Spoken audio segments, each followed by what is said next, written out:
wal. Ya, terima kasih Bu Gina dan Pak Yogi yang sudah menyiapkan platform ini. Jadi insya Allah hari ini pertemuan pertama untuk teman-teman yang tadi ada 4 orang ya yang mengambil kuliah ini. Tapi kalau ada yang lain mau sit in, silakan. Nah, jadi di kuliah ini bagian saya itu membahas mengenai konsep dasar supply chain management atau manajemen rantai pasok, dan di dalam kuliahnya yang insya Allah itu 7 minggu atau 7 kali, itu biasanya saya usahakan 2 minggu pertama itu mendiskusikan mengenai konsep ya, konsep dasar apa itu disebut dengan rantai pasok atau manajemen rantai pasok. Mohon maaf kalau suara saya agak mungkin suara kurangnya, di rumah saya di Antapani sedang hujan deras. Jadi mungkin kalau ada noise mohon maaf ya. Suaranya mungkin kalah dengan suara hujan deras di luar nih. Jadi adalah konsep dasar mengenai apa itu rantai pasok, kemudian strategi rantai pasok, kemudian apa itu yang memicu atau pemacu ya, driver dari rantai pasok, dan yang terakhir itu nanti kira-kira key performance indicator ya, jadi indikator kinerja yang barangkali bisa dipilih ya sebagai bahan analisis kinerja dari rantai pasok. Nah itu diusahakan kira-kira 2 minggu. Nah 5 minggu sisanya saya gunakan untuk membahas pemodelan matematika ya, jadi mathematical modeling dalam konteks supply chain ya. Jadi pemodelan matematika, jadi ini tidak, insya Allah tidak sulit karena basisnya adalah kuliah OR ya, Open Research ya, atau program linear ya. Jadi saya menggunakan linear programming atau menggunakan nanti mixed integer programming ya. Jadi lebih tepatnya mixed integer programming, dan di dalam kuliah saya masih menggunakan Excel solver karena contoh-contohnya belum besar ya. Tapi kalau untuk tesis ya itu nanti tergantung dari besar atau cakupan masalahnya ya. Jadi kalau jumlah variabel keputusannya misalnya lebih dari 200, maka Excel solver tidak dapat digunakan. Nah itu teman-teman terpaksa harus mencari alternatif software yang lain ya. Misalnya bimbingan saya itu menggunakan Linggo. Nah mungkin kalau ada yang menggunakan Lindo atau Linggo silakan, atau kalau ada software yang lain silakan ya. Nah jadi permasalahan rantai pasok itu nanti bisa dipecahkan dengan pemodelan matematika dalam rangka melakukan optimasi sistem. Kalau sistemnya banyak ketidakpastiannya ya, kemudian banyak dinamika, maka itu bisa dianalisis dengan simulasi. Nah, jadi mungkin Pak Helmi barangkali mungkin membahas simulasi, ya, sedangkan saya kan lebih fokus pada pemodelan matematika ya. Jadi penggunaan mixed integer programming atau linear programming di dalam rantai pasok, baik untuk mendesain rantai pasok ataupun untuk mencari optimasi atau perbaikan dari sistem rantai pasok yang ada. Kira-kira itu cakupan kuliahnya selama insya Allah 7 kali kuliah ya. Nah kemudian materi itu akan saya kirimkan ke Bu Gina, nah nanti silakan diunduh ya. Oke, saya akan mohon izin ya, saya mau membuka materi, share screen dulu ya, share screen.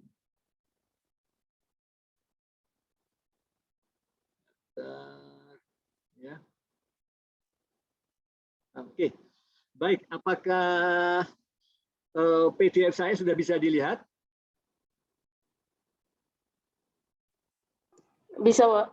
Terima kasih. Alhamdulillah. Oke, nah jadi biasanya sebelum nanti saya mengantarkan dengan buku utama ya, buku utama yang saya gunakan adalah bukunya Sunil Chopra atau Sunil Chopra dan Peter Mendel ya, judulnya adalah Supply Chain Management. Nah, saya dahului dengan sebuah paper ya. Jadi ini paper dari Kyle Katani dan Vincent Mabert. Nah, judulnya Supply Chain Design Past, Present, and Future. Jadi ini paper tahun 2009, sudah lama ya. Nah, tapi saya suka dengan paper ini karena paper ini memberikan rangkuman, ya, rangkuman yang terkait dengan topik perancangan rantai pasok, ya, supply chain design ya. Jadi kuliah kita memang supply chain management, tapi kalau dalam paper ini itu fokusnya di dalam perancangan ya, di perancangan rantai pasok.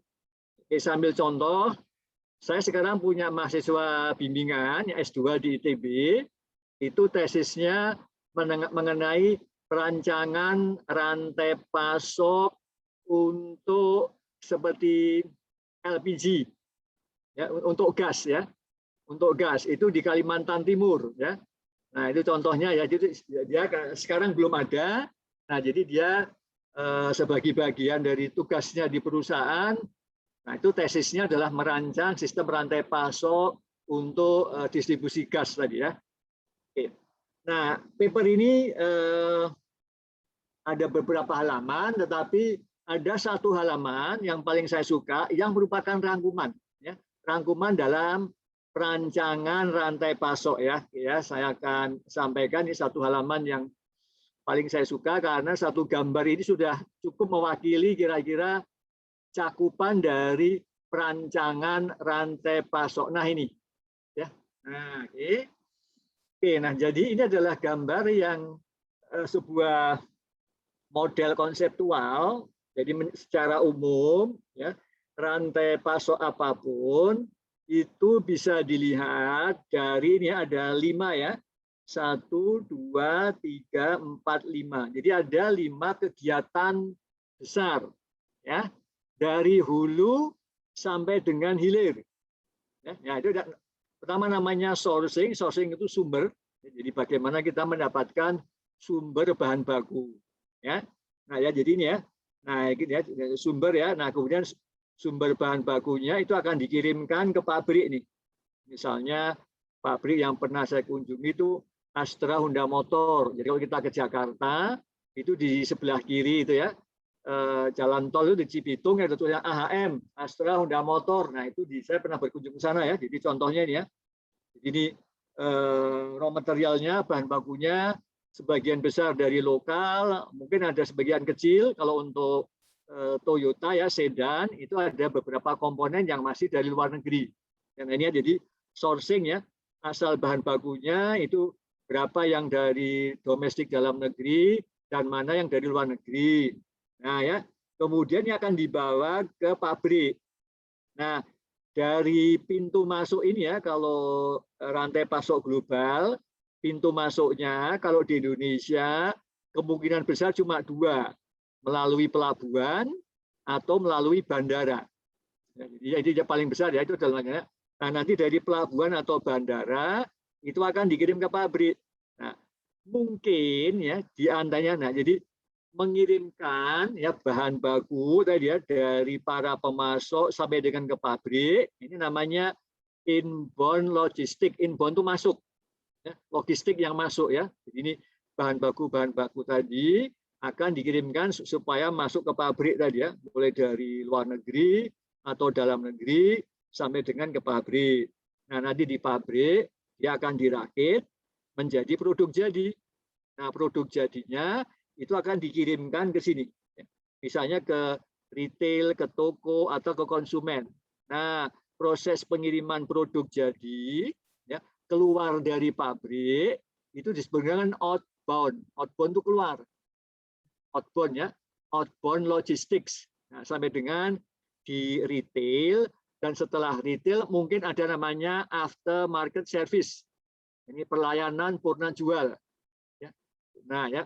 Nah, dari hulu ke hilir itu akan ada namanya aliran. Ini udah standar. Jadi hampir semua buku paper itu pasti menyebutkan flow ini ya. Jadi ini ada aliran bahan baku atau aliran barang, ada aliran informasi, dan ada aliran uang. Nah, tetapi di dalam kebanyakan riset ya, riset supply chain itu fokus kita itu nanti di aliran bahan dan aliran informasi.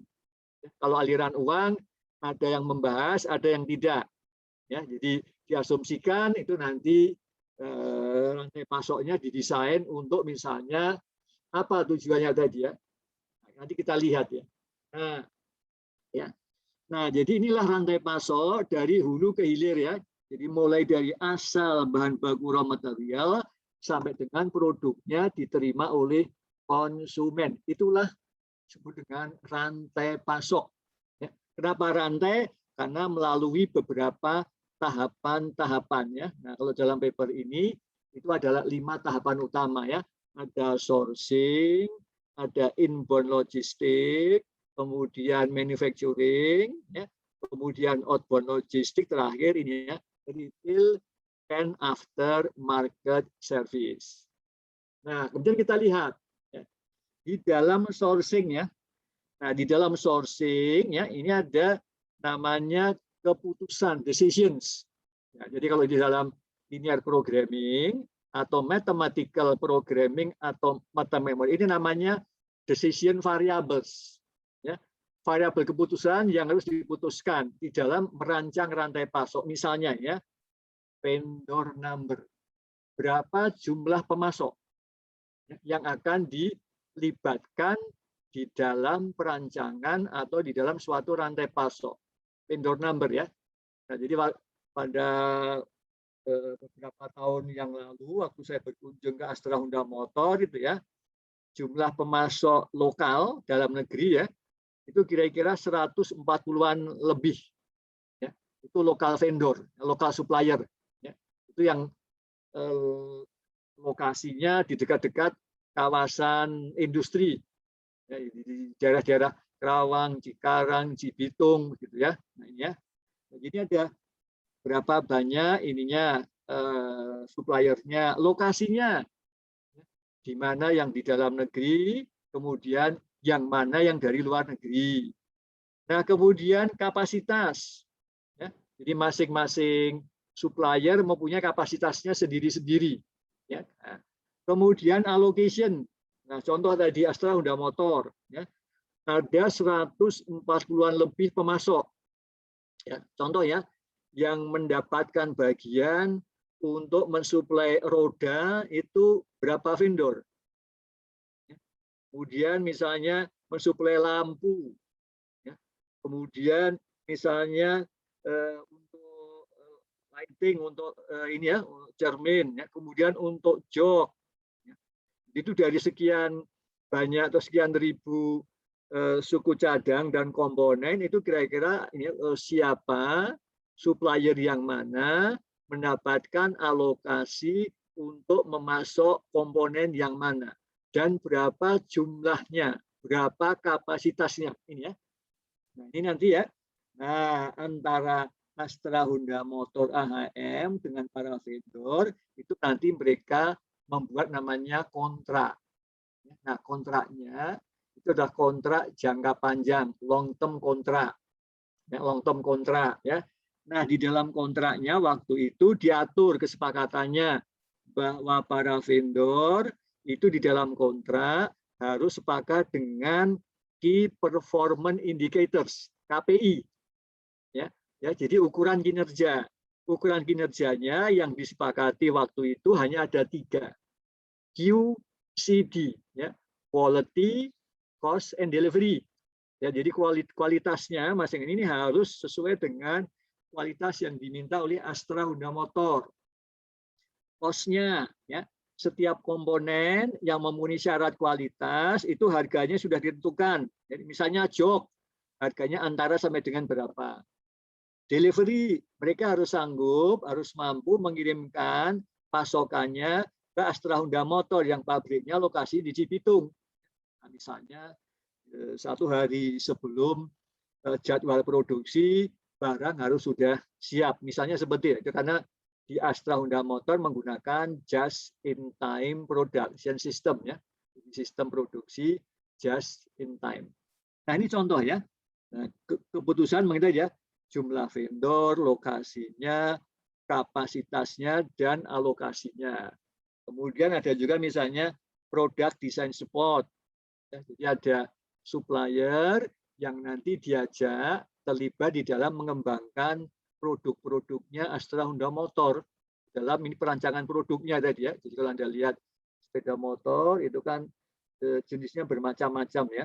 Yang AHM itu ya, mereknya Anda lihat itu kan ada, kalau dulu ada apa, ada Revo, Vario, ada Scoopy, ada Speci, sekarang ada BCX, ada Mega Pro, macam-macam gitu ya. Nah, ini perlunya dukungan dari pemasok-pemasok yang terlibat di dalam produk desain, ya, rancang bangun produknya. Kemudian ada juga yang terlibat di dalam tooling, peralatan, ya. Jadi di Cibitung itu juga ada pabrik otomotif yang dia membuat, kalau dalam bahasa Inggrisnya ya, itu tulisannya MOLD, mold, atau DIES, dies. Nah, kalau lihat di kamus itu diterjemahkan sebagai cetakan. Jadi membuat cetakan untuk membuat beberapa suku cadang dan komponen. Itu ada di Cibitung ya. Jadi itu contohnya. Nah, kemudian ada namanya spot. Nah, jadi kalau spot market itu adalah pada saat HM membutuhkan bahan atau barang tertentu, ya, kalau ternyata itu di luar kebutuhan yang dipenuhi melalui kontrak jangka panjang, ada yang melalui spot market, itu jangka pendek ya, jangka pendek itu misalnya kurang dari 1 tahun ya. Nah, kalau yang ini jangka panjang ya. Nah, ini jangka pendek, ini namanya spot market. Nah, kemudian ada ini kan daily schedule, ini jadwal pengiriman tadi diatur dalam kontrak. Kemudian ada supplier development, jadi Astra Honda Motor dia juga ikut mengembangkan kemampuan dari pemasok supaya tadi ya mereka mempunyai alat-alat, mesin, dan kecakapan pekerjaannya supaya dia bisa menyediakan suku cadang, bahan baku yang kualitasnya sesuai dengan persyaratannya Astra Honda Motor. Nah, ini purchase order tracking. Nah, ini jadi para pemasok itu nanti menelusuri ya. Jadi pesanan-pesanan dari misalnya ini ya. Kalau vendornya dedicated, maka dia hanya melayani AHM. Tapi kalau vendornya tidak dedicated, maka dia melayani banyak permintaan. Nah, kemudian ada internet atau electronic data interchange. Ini pertukaran informasi ya. Nah, itu. Nah, kemudian pasokan akan dikirim ya. Nah, proses pengirimannya mungkin ya. Mungkin sebelum sampai ke pabrik itu perlu gudang. Perlu gudang ya. Nah, perlu gudang ya. Kalau perlu gudang kira-kira berapa jumlah gudangnya, lokasinya di mana saja, berapa kapasitas gudangnya, fungsinya untuk menyimpan barang apa. Oh, misalnya ya, itu ada perusahaan itu mempunyai beberapa gudang dan ada 2 gudang. Yang satu gudang digunakan untuk menyimpan namanya MRO ya.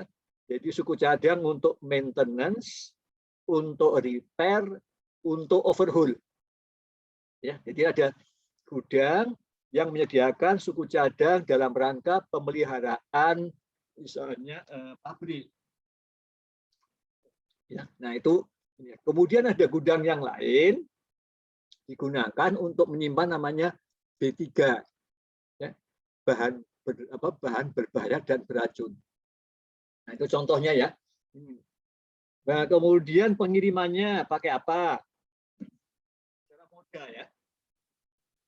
Kalau kita yang paling banyak ya moda darat, moda laut, moda udara. Ada juga moda yang lain ya. Misalnya menggunakan pipa, nah kemudian ada juga kalau di Papua yang dulu saya lihat itu pakai helikopter. Nah, sekarang lebih canggih ya.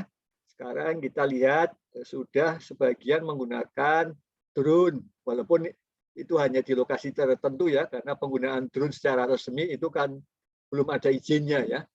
Tapi di kalangan perusahaan tertentu, misalnya di daerah-daerah di luar Jawa, itu ada yang memanfaatkan drone. Ya. Misalnya begitu ya. Nah kemudian ini adalah, kalau kita mau punya armada untuk mengirimkan barang, itu adalah in-house, itu milik sendiri, milik perusahaan, atau kontrak. Nah ini di salah satu bimbingan S2 saya, itu sekarang juga mengevaluasi seperti ini, ya, mengenai status kepemilikan dari armada untuk pengiriman barang. Ya, jadi sekarang perusahaan itu menggunakan namanya kontrak. Nah, sekarang dia sedang mengevaluasi ya, kira-kira lebih menguntungkan mana, lebih optimal mana antara armada yang sifatnya kontrakan ya dengan kalau dimiliki sendiri. Ini contohnya ya. Nah, kemudian kalau ada gudang itu tadi ya, itu adalah inventory atau safety stock level. Nah, mungkin sudah mengambil kuliah kalau dulu manajemen inventory atau manajemen material. Dulu mungkin yang ngajar Bu siapa ya? Bu Arum itu saya nggak keliru ya. Nah, mungkin di sana pernah belajar ya, itu bicara mengenai peranan dari safety stock. Ya, jadi kalau punya gudang itu berapa safety stocknya? Ya, contoh, tahu Bulog kan? Bulog. Nah ya, jadi Bulog itu dia menerima beras dari para petani, produksi dalam negeri. Ya. Kemudian dalam kondisi tertentu oleh pemerintah diizinkan melalui impor. Nah nah jadi Bulog itu punya gudang. Nah kira-kira berapa ini kebijakan pemerintah ini ya mengenai safety stock level ini? Oh jadi gudang Bulog tidak boleh kosong karena itu berbahaya. Ya, berbahaya ya. Tapi kalau kebanyakan seperti beberapa bulan yang lalu yang dihadapi oleh Pak Budi Waseso. Ya, itu ya, Pak itu adalah, tahu kan nama Pak Buas, Budi Waseso? Nah, itu adalah dirutnya Bulog ya. Nah, jadi karena mendapatkan kewajiban oleh pemerintah harus menyimpan cadangan beras dalam jumlah minimum. Nah, ternyata setelah disimpan sampai dengan beberapa bulan, beras itu tidak pernah dipakai. Akibatnya apa? Kalau beras dikarungin, disimpan berbulan-bulan, akibatnya apa? Setelah beberapa bulan. Ya, jadi berasnya jadi bubuk. Ya. Jadi Bulognya rugi. Rugi ya. Jadi duit pemerintah kan harus penyangga karena tidak boleh ini ya, kebutuhan pokok ya, sembako ya. Jangan sampai kalau sampai wah itu berbahaya sekali ya. Nah, iya dia sudah sediain tapi ternyata nggak dipakai. Nah, jadilah bubuk. Nah, rugi. Rugi ya. Nah, rugi kemudian ya itu urusan ini ya, urusannya Pak Buas dengan pemerintah ya, minta ya tolong dibeli dong. Kalau enggak kan mereka kan rugi besar itu. Nah, contohnya itu ini. Nah, jadi ada kewajiban kebijakan tertentu mengenai jumlah inventory minimal. Ya. Contoh yang lain PT Pertamina. Tahu kan namanya kilang minyak? Nah, sama ya, pemerintah juga menjaga ya bahwa kilang minyaknya itu harapannya bisa ya menutupi kebutuhan dalam negeri sekitar kalau dulu 3 minggu. 3 minggu ya. Nah, beberapa negara beberapa negara itu ada yang bukan 3 minggu, tapi 3 bulan, 90 hari. Nah, pertanyaannya, mengapa PT Pertamina tidak sanggup menyediakan BBM untuk 3 bulan? Karena nggak punya kilang. Kenapa nggak punya? Karena kilangnya mahal. Investasinya. Oke, kalau gitu mengapa tidak mengundang investor? Sudah. Tetapi ya, tidak mudah mencari investor yang tertarik ya, menanamkan modalnya untuk membangun kilang ya. Yang terakhir itu tadinya Aramco dari Arab Saudi. Tapi akhirnya mereka mengundurkan diri. Ya kalau investasi jangka panjang, ya kalau Anda belajar di ekonomi teknik ya, kalau rate of return-nya laju modalnya nggak menarik, ya ngapain kan? Lebih baik digunakan di investasi yang lain. Nah, itu salah satu contoh ya yang dihadapi oleh PT Pertamina ya. Nah, kemudian nanti ada ini, ASA itu adalah automatic storage retrieval. Jadi barang masuk ke gudang itu dia udah, kalau Anda lihat ada yang pakai ini ya, electronic data interchange atau pakai barcode, itu kalau ada truk yang masuk, mungkin di bagian atasnya itu ada nanti kalau kena cahaya celap gitu ya, itu langsung udah kelihatan di monitor kan, kayak di film-film ini ya. Oh ini truk ini, nomor ini, ngangkut barang ini, isinya ini, dari mana, nanti dah langsung masuk, kemudian oke. Buka, udah pakai otomatis ya, barangmu itu nanti pakai forklift, itu masuk ke dalam gudang ya, lajur yang sekian, masuk ke atasnya sekian, itu namanya automatic storage, diatur ya. Oke. Nah, nanti kalau ada permintaan keluar, nah itu namanya automatic retrieval. Ini perlu bahan, masukin. Oke, yang mana? Masukin kodenya. Oke, kalau kamu masuk, nanti masuk dari jalur yang sekian, mungkin rak yang ke atas nomor sekian, ambil barangnya. Itu namanya automatic retrieval. Nah, yang seperti ini ya sekarang dan mulai ke depan ini akan diambil alih oleh teknologi. Ya, kita masih sekarang sedang akan masuk ke revolusi 4.0 ya. Nah, jadi yang seperti itu nanti kalau Anda lihat di YouTube ya, Anda bisa lihat ya, beberapa sudah diambil alih oleh teknologi. Ya. Tidak lagi oleh orang ya. Jadi kalau Anda lihat itu di YouTube itu kayak di film itu canggih sekali tuh. Jadi ada yang kayak robot kecil gitu ya, masuk, kemudian masuk ke rak nomor sekian, kemudian naik ke atas itu, kayak serangga gitu, ada lihat ada rodanya gitu ya. Nah, kemudian ngambil, dia turun ke bawah. Nah, ya. Jadi Anda akan lihat seperti ini ya. Ini namanya automatic storage, automatic retrieval system. Nah, ya. Nah, kemudian warehouse management system, ini manajemen gudang. Nah, mungkin dulu saya nggak tahu pernah mengambil kuliah manajemen material atau manajemen inventory belum dengan Bu Arum kalau nggak salah. Pernah Pak. Pernah. Nah, BPM. Nah, pernah ingat istilah FIFO, first in first out. Ya, FIFO ya. Jadi barang yang masuk pertama kali maka itu nanti yang dikeluarkan paling duluan ya, first in first out, atau LIFO, last in ya, yang barangkali paling akhir datang itu justru yang dikeluarin duluan. Nah, itu tergantung dari manajemen gudangnya ya. Nah, kemudian ini vehicle dispatching itu menentukan tadi ya, kendaraan yang mana akan mengangkut suku cadang yang bahan baku dari mana kemana, itu vehicle dispatching ya.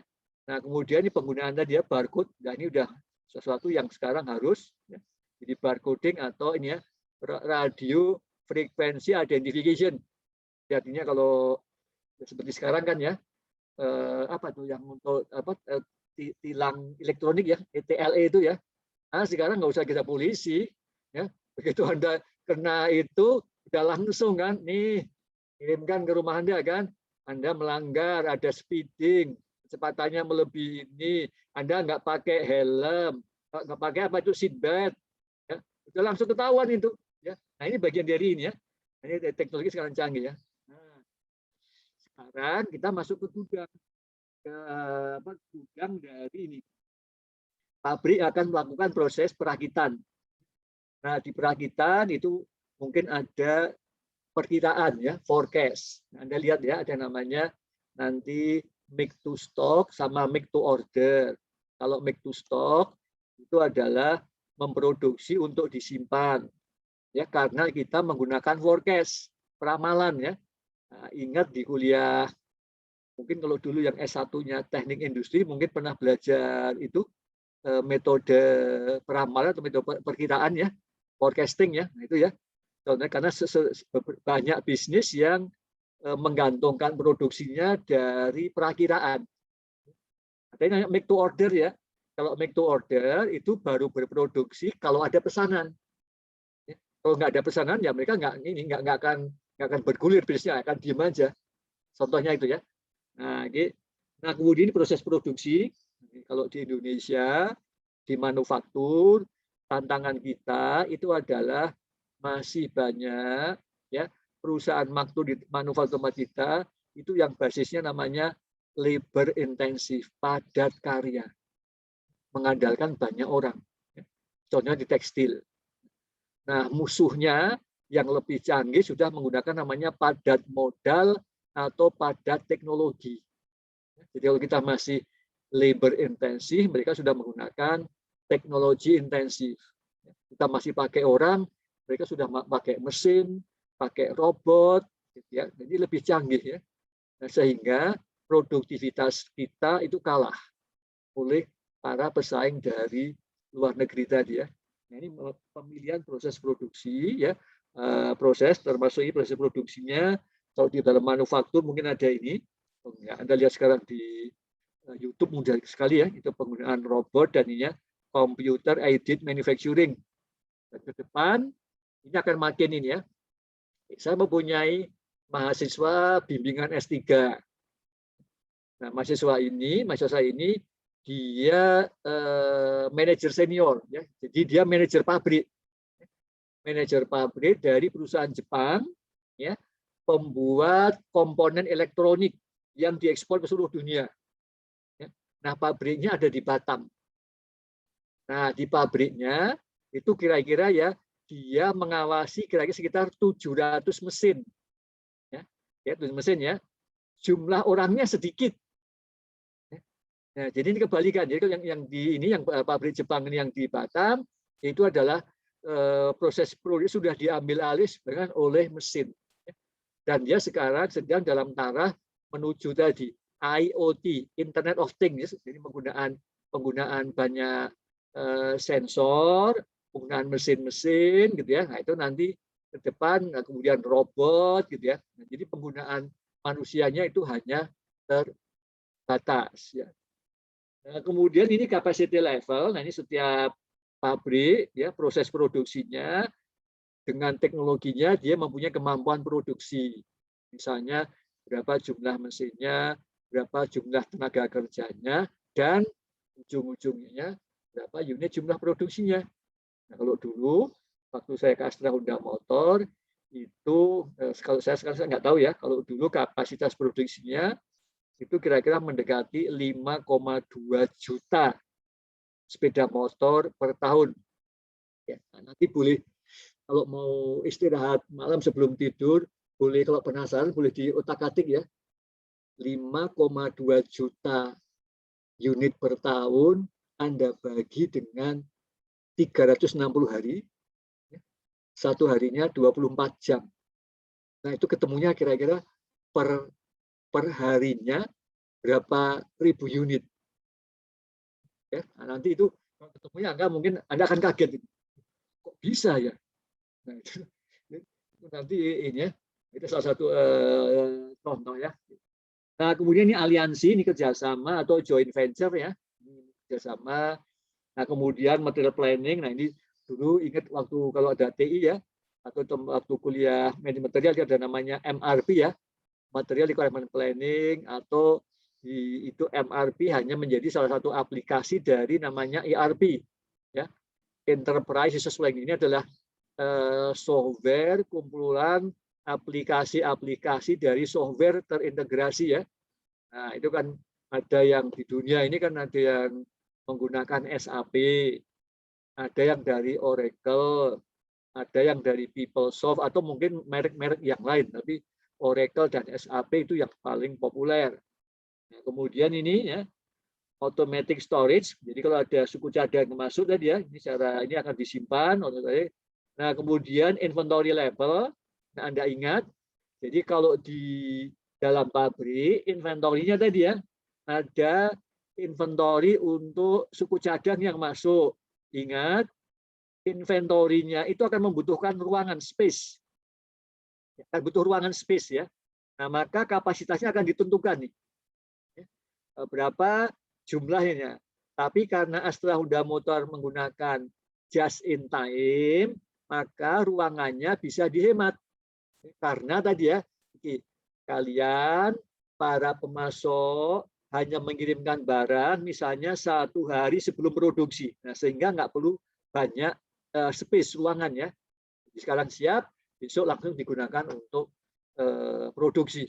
Nah, itu salah satu cara untuk menghemat investasi, uang, dan peralatan untuk pengelolaan inventory ya. Jadi ada inventory bahan baku. Nah, kemudian di dalam pabrik itu akan terjadi proses perakitan. Ya. Nah, ada yang misalnya belum jadi barang, itu namanya barang setengah jadi. Ya. WIP ya, work in process. Ya. Nah, nanti ada yang sudah menjadi produk jadi. Nah, jadi dalam pabrik itu mungkin ada paling tidak 3 golongan ya. Ada yang suku cadangnya, yang belum menunggu mau dirakit, ada yang setengah jadi, dan ada yang produk jadi. Nah, kemudian ada sistem penjaminan kualitas tergantung dari setiap perusahaan ya. Nah, kalau dari tadi ya Astra ya dia punya standarnya sendiri. Kalau saya ambil contoh, Anda tahu PT Krakatau Steel, tahu yang di Cilegon, ya itu BUMN ya. Nah itu BUMN pembuat baja. Nah, jadi Anda bayangkan ya, kalau yang pesan itu dari Jepang, ya, mereka punya namanya GIS ya, jadi Japan ini sendiri. Nah, kalau pemesannya dalam negeri, apa standar kualitas dalam negeri yang kita akui bersama? Namanya apa? SNI. Nah, betul. Ya, di Indonesia kita menggunakan SNI. Ya, itu kalau kalau dari Jerman apa standar kualitasnya salah satunya? Ada yang tahu? Nah, ya itu penggunaan namanya DIN ya. Deutsch apa gitu ya. Yang dari Amerika itu menggunakan ASTME. Nah, jadi setiap negara pemesan dia bisa memiliki sistem atau standar kualitas tersendiri. Nah, jadi kalau kita sebagai produsen kita harus sanggup memenuhi permintaannya konsumen ya. Nah, kemudian ini ada product development tadi ya, pengembangan produk dari satu generasi ke generasi berikutnya. Nah, kemudian dari pabrik ini akan dibawa ke konsumen kan. Nah, ya dari pabrik ke konsumen, pertanyaannya apa? Perlu namanya ini distribution center, pusat distribusi. Kalau enggak, maka langsung. Ya langsung ya. Nah, tapi kalau misalnya lokasinya tersebar, mungkin akan dibutuhkan namanya distribution center. Lokasinya di mana? Berapa kapasitasnya? Fungsinya untuk apa? Kayak tadi ya. Oh, yang ini hanya untuk menyimpan produk jadi. Oh, ini untuk menyimpan suku cadang. Bagian nanti untuk ini tadi ya, misalnya repair atau after market service tadi ya. Nah, di gudangnya sama tadi ya. Berapa inventorinya, cadangan yang diizinkan. Ya. Kemudian ini samanya yang masuk automatic storage, kemudian yang keluar automatic retrieval ya. Baik. Kemudian ada namanya package engineering. Oke, diperlukan enggak teknologi pengepakan, kemasan.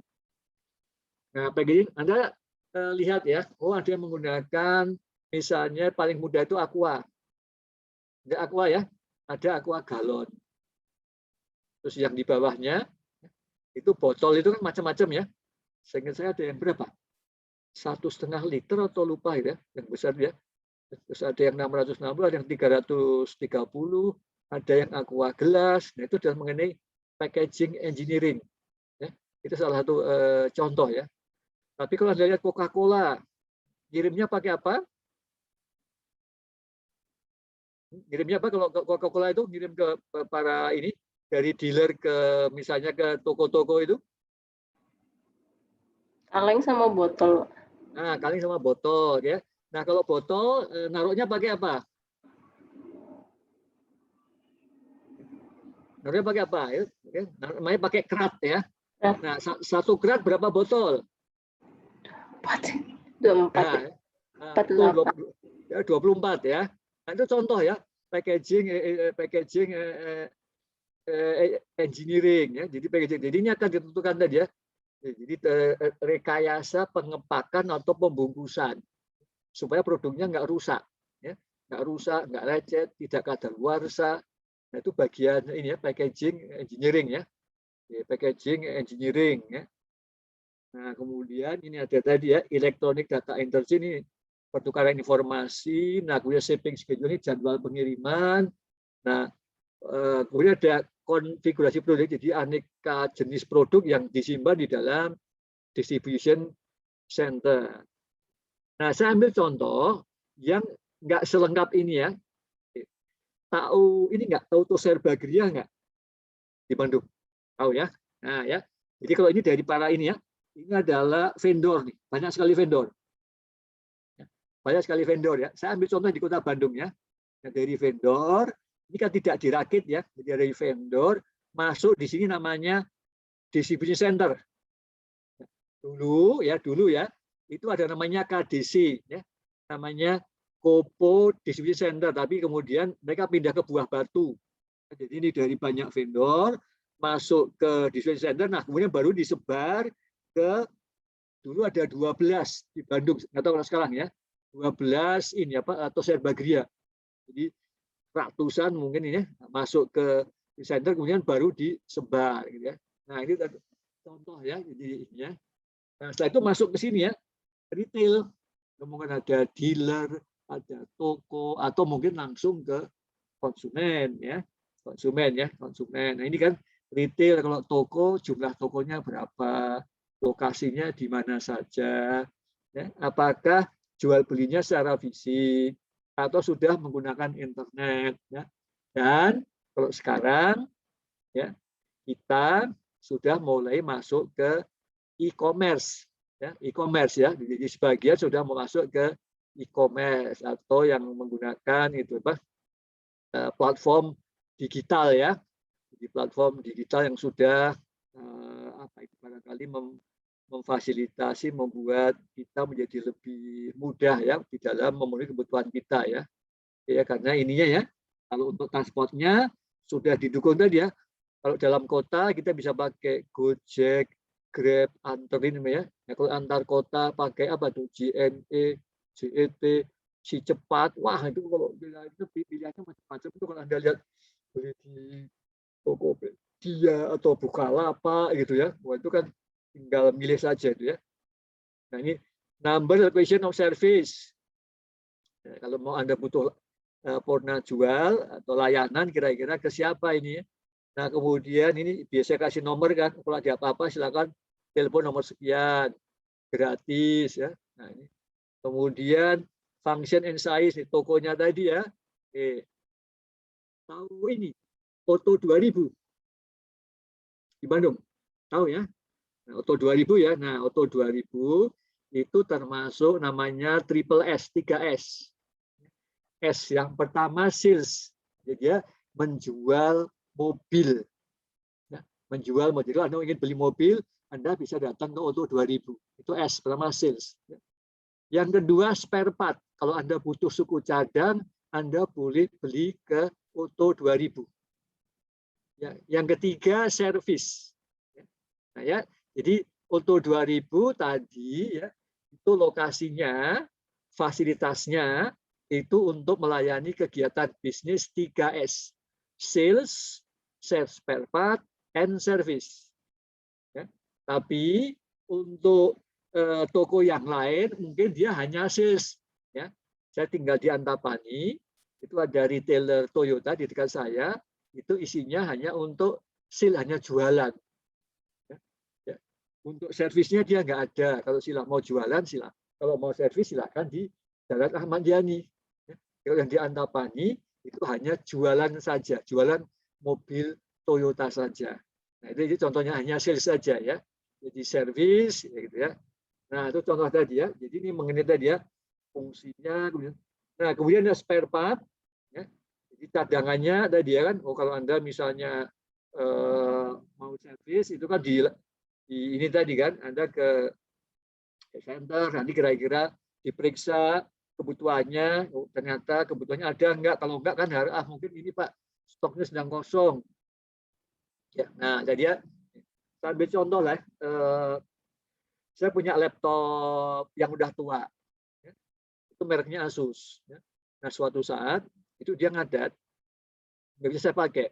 Oh, ternyata saya periksa baterainya sudah nggak bisa lagi ya. Nah, kemudian saya telepon ya, cari-cari di Bandung ini mana ini alamat service center dari Asus. Nah, ternyata di Segitiga Kosambi. Saya telepon, janjian, itu sudah tahun yang lalu lah, kita sudah COVID. Saya datang ke Kosambi, terus diperiksa, akhirnya model ini, nah baterainya Pak 2 minggu. Waduh, 2 minggu ya Pak, ini model yang ini udah model tua. Jadi di spare part-nya itu yang di Segitiga Kosambi nggak ada. Ini udah model lama Pak. Jadi harus pesan dulu dari Jakarta 2 minggu. Ya sudah, kalah kan karena nggak, ya sudah. Ya udah saya pesan. Nah, ya, kasih uang muka, kemudian dipesankan. Setelah itu dikontak, Pak barangnya datang. Nah, ya gitu ya. Service fleet, nah ini armada. Jadi kalau Anda ingin servis mobil, Anda bisa datang ke Oto 2000 atau Anda bisa nelpon. Tolong dong, servisnya ke rumah saya aja. Ya. Data mining. Nah, ini data mining itu adalah setiap toko bertugas juga mencatat data-data dari konsumen. Itu yang catat ya, data mining ya. Itu nanti akan digunakan untuk kebutuhan masa depan. Anda akan masuk dalam database, akan dikontak ya. Nah, kira-kira ada tertarik enggak ini ada produk baru, generasi baru, gitu, atau mungkin ada diingatkan ya, Pak sudah saatnya masuk untuk misalnya maintenance, ganti oli, ada sebagainya gitu ya. Nah, kemudian di toko-tokonya ini ya, nah, ini tenaga kerjanya, ya. Jadi kira-kira keterampilannya apa yang dibutuhkan. Nah, kemudian warranty, nah ini garansi yang diberikan. Disposal, nah kalau di Indonesia mungkin ini nggak jadi masalah. Nah, kalau di luar negeri yang sudah peduli dengan lingkungan ini menjadi masalah. Ya. Jadi setelah produknya dipakai, itu siapa yang bertanggung jawab? Ya. Ini saya ambil contoh ya. Jadi waktu saya mungkin udah berapa tahun ya, 5 atau 6 tahun yang lalu lah sebelumnya ada tugas ke Jepang, ya kan saya menengok mahasiswa ITB yang sedang kuliah di Jepang, mungkin saya ingin kan pengen lihat ini dong tempat Cosmo. Nah, kita jalan kaki ya, kalau di Jepang itu kan isinya cuma ini apa, sehari kan jalan kaki atau naik kereta api atau naik bus ya. Jadi jarang tuh naik mobil pribadi itu di Jepang ini ya. Profesor juga sama, itu di sana mereka jalan kaki sama naik kereta api. Nah, saya jalan masuk di kompleks perkampungan dan saya terkejut ya. Jadi banyak rumah, di halaman rumahnya itu banyak teronggok apa? Fridge, kulkas yang udah bekas. Itu banyak. Saya bilang, ini kenapa teronggok ini? Pak, susah Pak mau buangnya. Nah ya, jadi kalau Anda di sini kan mungkin kalau Anda punya kulkas bekas, Anda bikin itu kan mungkin siapa yang ngambil? Mungkin ada yang diambil ya, mau dia preteli diambil. Nah kalau di sana mereka bingung. Nah terus sudah sekian tahun yang lalu ya, itu pemerintah Indonesia pernah dapat tawaran itu. Jepang itu pernah mau menghibahkan PC ya, PC yang udah nggak kepake, itu sekitar 5 juta unit. Ya, mereka bingung Jepang ini, karena udah nggak pakai lagi. Tapi kalau buat negara kita itu bisa dipakai. Nah ditawarkan ke Indonesia, mau nggak? Nah ternyata kalau dapat gratis kan lumayan kan ya, bisa dipakai untuk. Nah tapi ternyata ada yang keberatan. Ya.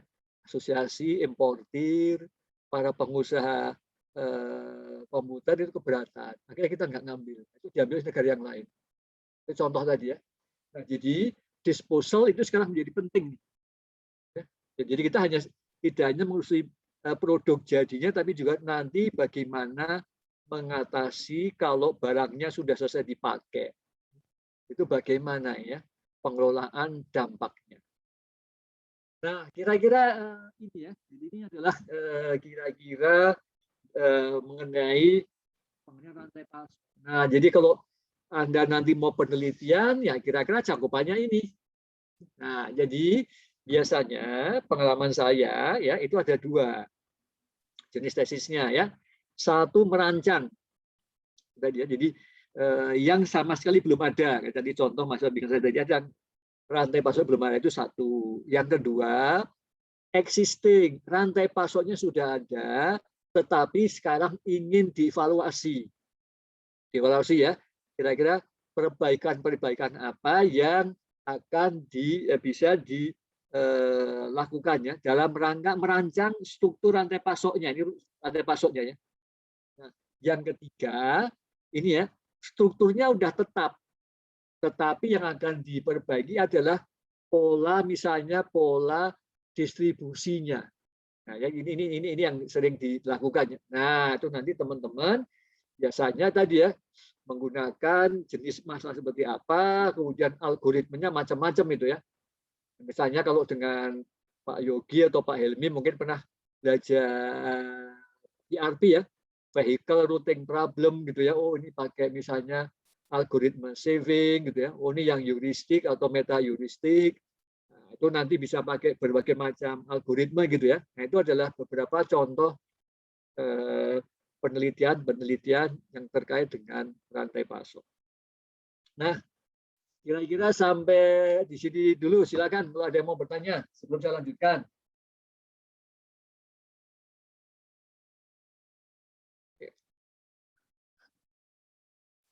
Ya, jadi kira-kira itu ya. Jadi adalah bicara mengenai pergerakan, nah ya dari hulu sampai hilir ya, dari mulai bahan baku dirakit menjadi produk jadi, kemudian dikirimkan sampai dengan ke konsumen ya. Oke, nah nanti silakan kalau ada yang mau bertanya silakan ya. Sekarang saya akan stop share dulu. Nah, saya akan ke PowerPoint saya ya. Mana yang chapter 1 ya.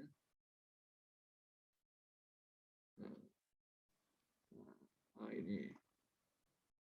Oke ya. Oke, nah jadinya ini bukunya ini ya. Ini Sunil Chopra dan Peter Mendel. Ya, ini sebenarnya edisi yang kelima. Ya. Ini tahun 2013 ya. Kalau Anda mau edisi yang lebih baru juga boleh silakan ya. Nah ini ya. Oke, jadi kita ini intinya sama dengan papernya tadi, Katani dan Mabet tadi intinya ya. Jadi saya akan langsung saja. Jadi ini ya. Oke. Nah kira-kira di bab satunya akan dipelajari satu ini ya. Pertama adalah tujuan yang mana ininya ya, pointernya. Nah ini ya. Tujuan dari rantai pasok. Nah, kemudian dia mengenai keputusan tadi yang di papernya kata di Mabet. Ya. Kemudian ada tahapan-tahapan. Nanti kita lihat tahapannya seperti apa. Nah, kemudian yang ketiga ini adalah ini. Kalau kita melihat sebuah rantai pasok, itu cara pandangnya seperti apa. Nah, kita akan lihat ya. Jadi ada sebuah rantai pasok itu bisa dilihat dari dua cara pandang. Yang satu dari cara pandang siklus, cycle view. Yang kedua dari cara pandang push-pull. Push itu ditekan, pull itu ditarik. Ya. Yang keempat ini enggak begitu penting ya. Ini bicara mengenai menggolongkan rantai pasok secara makro. Walaupun yang keempat ini juga di banyak buku tidak digunakan ya. Jadi mungkin yang paling penting yang nanti 1, 2, 3 ini ya. Oke ya. Nah, tadi rantai pasoknya ya saya ambil contoh ya. Nah, ini contoh lah ya. Nah, ini contoh dari hulu sampai hilir tadi ya. Ini perusahaan yang itu di yang apa tuh kayu ya, hutan kayu, kemudian kayunya ditebang, kemudian menjadi pabrik kertas. Ya, pabrik kertas, kemudian ini perusahaan industri kimia, ya, olah menjadi plastik. Nah, setelah itu ini menjadi namanya Procter and Gamble. Ini terkenal sekali ya, ya P&G ini ya. Jadi P&G ini banyak produknya. Nah, kemudian masuk ke ini, ke toko ya. Walmart itu di Amerika, kalau di Indonesia ya kayak inilah, kayak Matahari gitu ya. Kayak Matahari ya. Tahu kan Matahari? Matahari Store ya. Nah, saya baru baca berita kemarin ya, ternyata Matahari itu akan bekerja sama dengan Gojek. Karena sahamnya dibeli juga oleh Gojek, nah sehingga akan ada matahari online. Nah, mereka ingin itulah niru-niru kayak mengikuti jejaknya kayak Shopee, Bukalapak, ya. Jadi nanti kalau Anda berminat Anda bisa pasang aplikasinya, nah, nanti pengirimannya melalui Gojek. Itu sedang kemarin di Jakarta. Nah, jadi ini ya, jadi intinya dari hulu sampai dengan ke hilir sampai dengan ke konsumen, ya. Nah, atau ini, kalau ini lebih kompleks lagi ya, jadi ini kaitannya itu banyak ya, kaitannya banyak ini. Jadi ini ada berbagai pemasok ini ya, sebuah pemasok tidak hanya melayani satu pabrik, tapi beberapa pabrik, gitu ya, beberapa pabrik ya. Nah, distributor juga sama, dia tidak hanya ini satu pabrik, tapi juga ya, dari berbagai pabrik itu ya. Nah, itu contoh ya. Nah, retailer juga sama ya. Retailernya juga menerima kiriman dari berbagai distributor. Retailernya juga melayani banyak jenis konsumen ya. Ya, ada yang namanya misalnya apa tuh B2C ya, business to consumer, ada juga barangkali tadi ya B2B, business to business ya, perusahaan ke perusahaan gitu ya. Oke. Nah, ini kalau menurut buku ini ya, bukunya Sunil Chopra Peter Mendel, tujuan dari membentuk, mendesain rantai pasok itu adalah ini ya, memaksimumkan nilai ya. Nah, nilainya ya disebut dengan supply chain surplus. Nah, surplus itu adalah ini ya, itu adalah customer value, ini adalah nilai yang dinikmati oleh konsumen setelah mereka membeli barang. Mereka akan membeli, membayar barang, dan setelah itu mereka akan menikmati barang atau jasa yang mereka bayar. Nah, sehingga para mitra di sepanjang rantai pasok itu nanti akan mendapatkan penerimaan dari hasil pembeliannya para konsumen. Nah, jadi ini ada revenue, total pendapatan dikurangi total biaya. Ya. Nah, itu disebut dengan supply chain surplus. Ya. Nah, jadi kira-kira supply chain surplus itu nanti kita ukur dalam bentuk namanya profit. Jadi keuntungannya. Jadi profit itu sama dengan ini ya. Kira-kira total revenue, total pendapatan dikurangi total supply chain cost. Ya. Nah, ini menurut Chopra dan Mendel ya. Itu adalah tujuan dari rantai pasok ya. Jadi mendapatkan profit ya. Nah, kemudian tadi ya semua pemain ya itu akan menikmati tadi, menikmati surplus atau profit tadi ya. Jadi mulai dari pemasok, kemudian perusahaan yang mengirimkan barang, kemudian perusahaan yang berakit, itu akan masing-masing menikmati profit ya. Oke, kemudian ini, nah saya akan mengulang yang papernya Katani dan Mabert.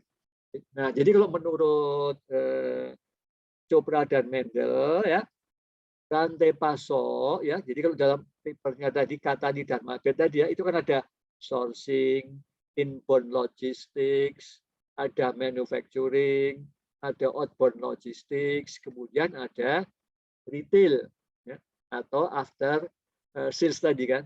Nah, di dalam masing-masing tahapan itu ada namanya decisions ya, variabel keputusan. Nah, variabel keputusan di dalam rantai pasok menurut Sunil Chopra dan Peter Mendel itu dibagi ke dalam 3 kelompok. Nah, ya. Dalam ilmu manajemen atau ilmu bisnis ya, kelompok yang pertama yang paling tinggi tingkatannya disebut dengan kelompok strategi atau perancangan. Ya. Nah, ini contoh tadi ya, di kalau papernya Katani dan Mabert ya, judulnya adalah supply chain design. Nah, ya, jadi merancang ya. Nah, ini jadi contoh ya, bagaimana merancang struktur rantai pasok untuk beberapa tahun ke depan. Nah, ya. Nah, tadi nanti sebagian kalau Anda baca paper atau baca tesis, Anda akan lihat, oh mungkin ada beberapa tesis yang masuk ke dalam golongan ini. Kelompok ya, jadi merancang rantai pasok. Ya, jadi contoh tadi yang bimbingan saya tadi ya, yang untuk gas tadi ya, kayak gini. Oke ya, yang ini untuk beberapa tahun ke depan. Nah, di bawahnya supply chain planning. Nah, ini terkait dengan ya operasi rantai pasok sampai dengan 1 tahun. Nah, kalau di Indonesia, sebagian besar perusahaan itu akan beroperasi dengan basisnya namanya RKAP. Tahu kepanjangannya RKAP? Ada yang ingat? Perusahaan apa RKAP? Oke. Ada yang ingin tahu? Nah, jadi RKAP itu adalah rencana kerja dan anggaran perusahaan. Jadi setiap perusahaan seperti itu akan menyiapkan untuk 1 tahun ke depan. Mereka akan punya RKAP ya. Swasta atau misalnya BUMN. Nah kalau BUMN harus disetujui ya. Sekarang oleh Pak Erik gitu ya. Targetmu berapa gitu ya. Itu untuk 1 tahun ke depan ya. Nah di dalam RKAP itu akan diatur, ya, disepakati, disetujui. Oh target penjualannya tahun depan berapa? Dengan target penjualan sekian, kira-kira target keuntungannya berapa? Nah itu bagian ini ya. Ini mengacu kepada dia rencana kerja dan anggaran perusahaan. Nah pertanyaannya, kalau begitu bagaimana perencanaan sistem rantai pasok kita untuk tahun depan untuk memenuhi tadi ya target produksi yang ada di dalam rencana kerja dan anggaran perusahaan. Saya ambil contoh. Anda tahu ini, Adaro, Kaltim Primakul, Brokul, PT Tambang Batubara Bukit Asam. Anda tahu perusahaan-perusahaan tadi? Jadi tadi itu adalah perusahaan yang bergerak di bidang apa tadi yang saya sebutkan tadi? PTBA, PT Tambang Batubara Bukit Asam, Brokul, Adaro, Kaltim Primakul. Kira-kira perusahaan apa tadi itu yang saya sebutkan? Apa? Ada yang menduga? Nah ya, mereka ada perusahaan yang melakukan penambangan dan penjualan batu bara ya. Nah mereka juga mempunyai ini rantai pasoknya sendiri ya. Nah jadi mereka punya target. Ya. Oke, misalnya tahun depan berapa targetnya Kaltim Primakul atau target tahun ke depan kita adalah 60 juta ton. Ya, nanti rantai pasoknya kayak apa sih? Rantai pasok ini. Nah, sambil contoh ya. Saya dulu mengambil S2-nya itu di ITB, ya, di program studi transportasi. Nah, tesis saya S2 itu saya mempelajari mengenai ya, simulasi angkutan batu baranya PT Tambang Batubara Bukit Asam. Ya, mulai dari lokasi penambangan di Muara Enim, tahu Muara Enim di mana? Ada yang tahu Muara Enim? Nah, Muara Enim di Sumatera Selatan. Ya, jadi batu baranya itu diangkut dengan kereta api. Nama kereta apinya adalah kereta api Babaranjang. Tahu Babaranjang? Nah, nggak tahu kan? Nah, Babaranjang adalah batu bara rangkaian panjang. Kok disebut rangkaian panjang? Ya, karena jumlah gerbongnya itu bisa sampai dengan 40 gerbong. Ya, maka kadang-kadang lebih. Ya. Kadang-kadang pakai 1 lokomotif, kadang-kadang pakai 2 lokomotif. Nah, jadi Anda bisa, nah 1 gerbong itu berapa panjangnya, berapa meter? Nah, Anda bisa ini ya, oh kalau 1 gerbong itu panjangnya 20 meter, kalau ada 60 gerbong, berarti panjang 1 rangkaian berapa? 60 kali 20 ya, berarti 1,2 kilometer. Tambah 1 atau 2 lokomotif. Nah, Anda bisa bayangkan ya, 1,2 kilometer. Ya. Nah, ya. Nah, jadi kalau Anda jangan terkejut kalau pas keluar dari mulut tambang, itu kan baru kecepatannya rendah kan. Nah, jadi kalau lewat perempatan jalan simpangan, Anda jangan marah. Lama banget sih nunggu kereta apinya nggak lewat-lewat, nggak selesai-selesai. Ya, memang itu. Ya. Nah, itu kemudian berapa jarak tempuh dari Muara Enim ke Pelabuhan Tarahan di Lampung? Kira-kira jaraknya adalah 400 lebih kilometer. Nah, dulu waktu saya menyusun tesis, saya minta izin ke perusahaan. Pak, pengen dong saya pengen itu ingin naik kereta api Babaranjang, diizinkan. Saya duduk di belakangnya, di gerbong belakangnya masinis. Nah, jadi jam 9 pagi itu kereta sudah loading ya, ngisi di namanya tambang air layak di Muara Enim, dan kemudian berangkat ke Muara Enim ya. Nah, jadi saya ditemani satu pegawai PTBA, kemudian di depan ada masinis dan asistennya. Dah kami berangkat itu ya, jam 9 pagi dari tambang air layak Muara Enim.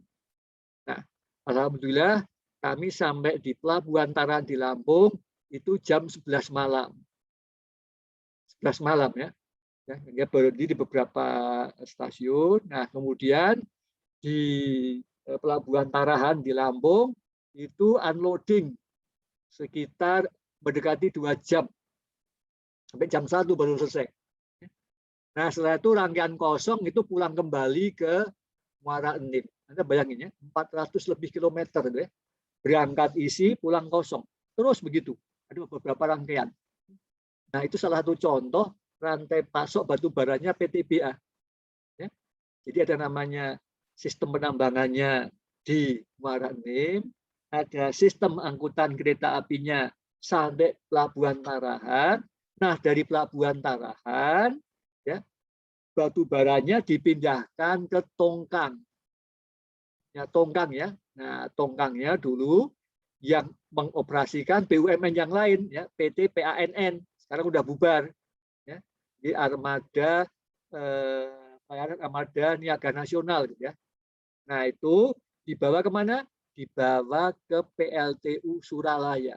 Nah, inilah yang melistriki kita semuanya. Jadi PLTU Suralaya itu adalah pemasok listrik di Jawa dan Bali.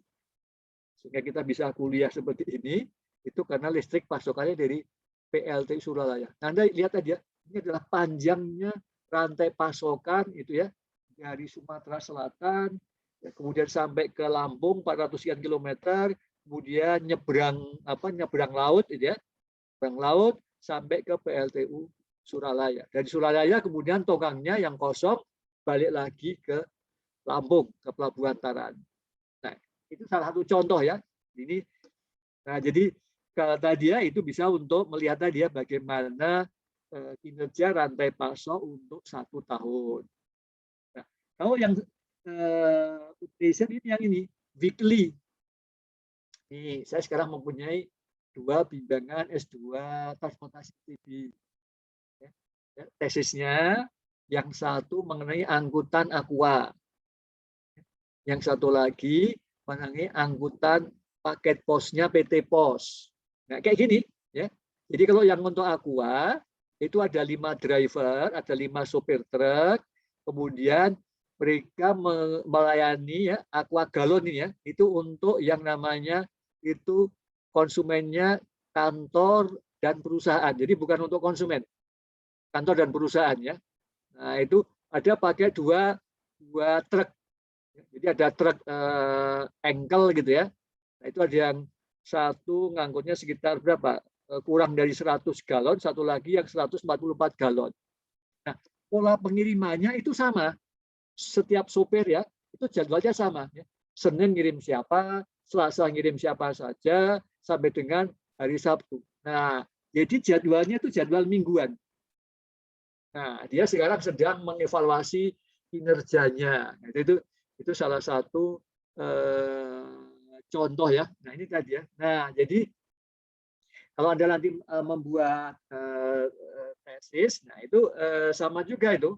Jadi apakah Anda mau yang supply chain operation ya, jadi apa saya mau ngulik-ngulik itu aja lah mengenai distribusi produk. Ya, nah itu masuk dalam tadi ya. Dibimbing Pak Yogi atau Pak Helmi kan itu masuk dalam VRP. vehicle routing problem. Oh Pak, saya pakai saving, nanti metodenya saya misalnya pakai algoritma genetika atau pakai heuristik atau meta heuristik yang lain. Nah, itu silakan saja, itu bisa masuk di sini atau masuk yang di sini tadi ya, atau yang paling tinggi nih ya, supply chain planning ya. Nah, kira-kira itu ya. Nah, ini contoh ya. Jadi kalau supply chain yang jangka panjang tadi ya, menentukan tadi ya, lokasinya di mana saja, kapasitasnya berapa. Ya. Anda pernah dengar nama Cargill? Anda pernah nama Cargill? Nggak ada yang Cargill ya. Nah, Cargill itu pabrik pakan ternak, ya, ternak ya. Nah, ya. Jadi yang waktu saya kunjungi ya, itu ada 2 pabrik. Ya. Yang satu itu di sekitar Surabaya, saya lupa itu di Gresik atau di Sidoarjo, satunya ya. Nah, satu lagi waktu saya kunjungi itu ada di kawasan industri modern Cikande. Tahu Cikande? Nggak tahu. Cikande itu di Serang. Anda bayangkan ya, yang satu di Jawa Timur, yang satu itu sudah masuk Banten, di Serang. Ya, jadi lokasinya ya, masing-masing punya kapasitas. Ya. Produknya apa yang dibuat? Ya, untuk melayani siapa? Oh, yang di Jawa Timur, untuk melayani ya di Jawa Timur, Bali, Nusa Tenggara, dan Papua. Ya. Yang di Serang untuk Jawa Barat, Sumatera, Kalimantan. Nah, itu contohnya tadi ya. Jadi untuk tadi ya. Pengangkutannya pakai apa? Ya, yang pakai darat, pakai tracking. Ya. Yang laut ya pasti pakai kapal. Ada enggak yang pakai pesawat? Enggak ada. Itu contoh tadi ya. Ya. Jadi ini contoh ya. Jadi ya, kita akan mendesain tadi ya. Oh, rantai pasoknya seperti apa gitu ya. Jadi lokasinya di mana saja, berapa besar kapasitasnya gitu ya. Kemudian kalau nanti perlu gudang, gudangnya mau di mana saja, berapa kapasitasnya. Nah, itu adalah bagian dari supply chain design ya. Di dalam papernya tadi ya, Katani dan Mabert ya. Oke. Nah, kalau planning tadi contoh tadi ya, bagaimana kita akan mengatur rantai pasok dari hulu sampai hilir, memenuhi permintaan, misalnya tadi ya, misalnya dalam 1 tahun ke depan di Indonesia tadi ya, sesuai dengan target produksi, target penjualan yang ada di dalam RKAP, Rencana Kerja dan Anggaran Perusahaan. Ya. Oke, nah ini contoh ya. Base market ini pasar yang mana mau dikirim dari mana tadi ya, Cargill kan, yang Jawa Barat, DKI, Banten, Sumatera, Kalimantan dari pabrik di Serang ya, yang bagian timur dari pabrik di misalnya Gresik atau Sidoarjo tadi ya. Kemudian cadangannya, inventorinya berapa gitu ya, itu contohnya dia. Oke. Oke, nah kalau yang ini adalah tadi ya, contohnya itu yang penentuan rute kendaraan, ini yang harian atau mingguan. Ya, contohnya tadi ya. Ya, jadi adalah ini memenuhi permintaan tadi ya, entah Coca-Cola, Aqua, tabung gas, ini saya kira bimbingannya Pak Helmi atau Pak Yogi lupa ya, itu ada yang dulu topiknya mengenai distribusi tabung LPG. Ya. Pernah dievaluasi ada namanya kebijakan distribusi terbuka atau tertutup. Jadi kalau tertutup misalnya sebuah distributor hanya boleh melayani konsumen di wilayahnya saja, tidak boleh di luar wilayahnya, ya itu tertutup. Nah kalau terbuka, setiap distributor boleh melayani konsumen di mana saja. Nah itu kemudian diteliti ya kira-kira apa perbedaannya dari sisi kinerja ya. Jadi total ongkosnya, ya minat total ongkos untuk mengirimkan barang-barangnya tadi. Nah, jadi ini untuk yang jangka pendek ya.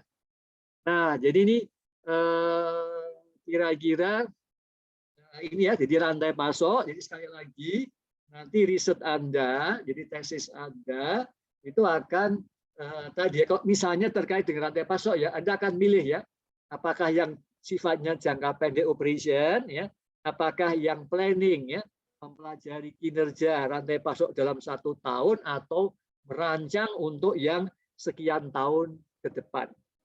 Nah, kira-kira ya, itu sampai di sini. Apakah ada pertanyaan atau komentar? Silakan. Belum ada, Pak. Belum, cukup jelas. Cukup jelas, Pak. Cukup jelas ya. Oke, baik. Saya akan masuk ke slide yang terakhir ya. Tempat saya ini ya. Nah, oke. Nah, jadi di dalam melihat rantai pasok ya, itu kita ada 2 cara pandang ya. Nama cara pandang siklus. Siklus ya. Ini ada siklusnya gini ya. Ini ada informasi ya. Konsumen saya pesan ke toko. Nah, kemudian tokonya ngirim barang. Ya, jadi ya. Jadi ada flow of information, ada flow of goods ya. Oh, ini informasi pesan barang, kemudian barangnya dikirim. Ya, jadi konsumen ini ya ke toko, kepada tokonya ya, saya pesan barang, nah, punya toko barang, nah kemudian toko dengan distributor ya, saya tolong nih dikirim barangnya nih, udah habis. Nah ini pesan ya, informasi. Distributornya ngirim, oh ini saya ngirim barangnya ya. Distributor ini kosong ke pabrik ya, tolong ini kirim. Nah ya, ini information. Nah kemudian pabriknya ini membuat barang produksi, nah kemudian baru dikirim ya. Contoh tadi ya, ini Astra Honda Motor, kemudian ngirim ke misalnya Oto 2000, Oto 2000 ngirim ke toko-toko yang lebih kecil gitu ya. Nah kemudian pemasok nih ya. Nah jadi dari hulu sampai ke hilir ya, rantai pasoknya bisa dilihat secara siklus. Ya, jadi antara konsumen dengan toko itu ada namanya customer order cycle ya, siklus pemenuhan ya kebutuhannya, pesanannya si konsumen ya. Antara toko dengan distributornya itu ada siklus namanya replenishment siklus, siklus pemenuhan kebutuhannya toko ya. Ini ya siklusnya ya. Jadi tokonya ngirim informasi pesan barang, distributor ngirim barang. Nah, antara distributor dengan pabrik ada namanya siklus manufaktur. Nah, jadi si pabriknya itu akan melakukan proses produksi perakitan untuk memenuhi permintaannya, pesanannya si distributor. Nah, ada namanya procurement cycle. Nah, ini siklus pengadaan, ya. Siklus pengadaan ya. Jadi si pabrik itu akan memesan suku cadang dari pemasok, ya. Pemasok ya. Jadi pemasok akan ngirim suku cadang nih bahan baku kepada pabrik. Nah, baru pabrik ya, kemudian pabrik diolah jadi barang jadi dikirim distributor, distributor dikirim ke toko, toko dikirim ke konsumen. Nah, jadi yang tadi ya dari sourcing, import logistik, manufacturing, outbound logistik sampai ke konsumen tadi, maka akan ada seperti ini ya. Adanya siklus ya. Yang satu ngirim informasi, yang satu ngirim pesanannya. Tentunya di sini itu ada juga aliran uang ya. Oh, kan ada yang kalau saya itu kan ada yang ngirimnya sekarang kalau bayarnya kan ya. Kalau COD kan, Anda ini kalau COD kan, cash on delivery kan, terima barang Anda bayar. Tapi kalau yang lain enggak kan, Anda ngirim informasi sekalian ngirim uang ya kan. Nah satu itu barangnya baru dikirim. Kira-kira seperti itu. Nah ini ya, jadi ini adalah cara memandang sebuah rantai pasok ya dengan namanya cycle view ya, cara pandang siklus. Ya, jadi ada mulainya dan ada ditutupnya ya, mulainya dari konsumen ya, mulai ngirim informasi ditutup dengan dia terima barang ya. Retailer memulai dengan mengirimkan pesanan ke distributor, ditutup dengan pesanannya dikirim oleh distributor. Distributor memulai dengan mengirimkan pesanan ke pabrik, ditutup dengan pengiriman barangannya oleh pabrik. Ya.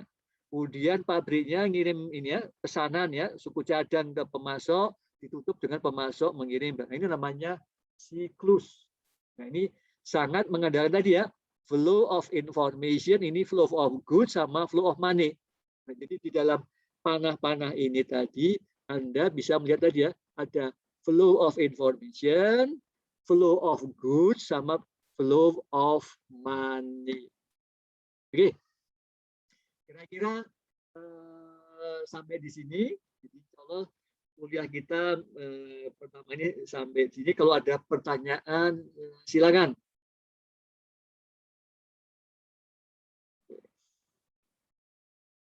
Apakah cukup jelas? Insya Allah, Pak.